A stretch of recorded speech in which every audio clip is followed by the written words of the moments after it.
The case for the prosecution. See, Hosea's personal life that we've dwelt on for 3 chapters is going to fade into the background.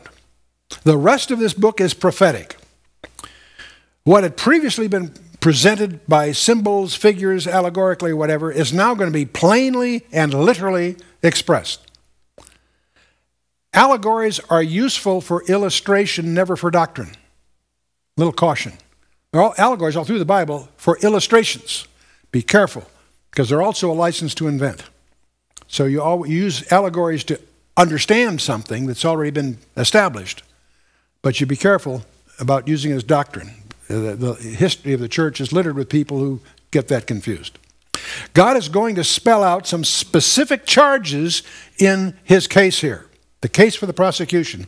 The formal charges are lawlessness, immorality, ignorance of God's word, which of course is the root of all of that, and idolatry itself.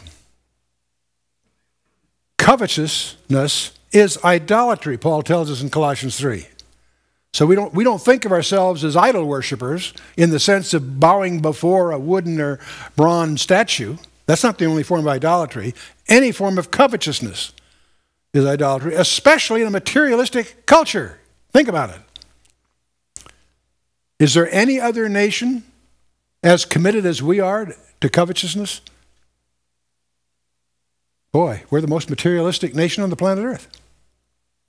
Whatever else may be true. God's law, while it was given specifically to Israel, sets out the pattern for any nation which wants to be blessed.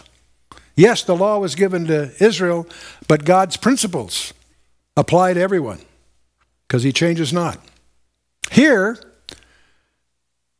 his laws, his charges, I should say, are disclosed in a manner whose depth is unparalleled in the rest of the entire Old Testament. This is going to be one of the clearest presentations of what God's expectations are that you'll find in the Bible. God's holiness demands an indictment for Israel's sin. God's justice requires that she should be punished.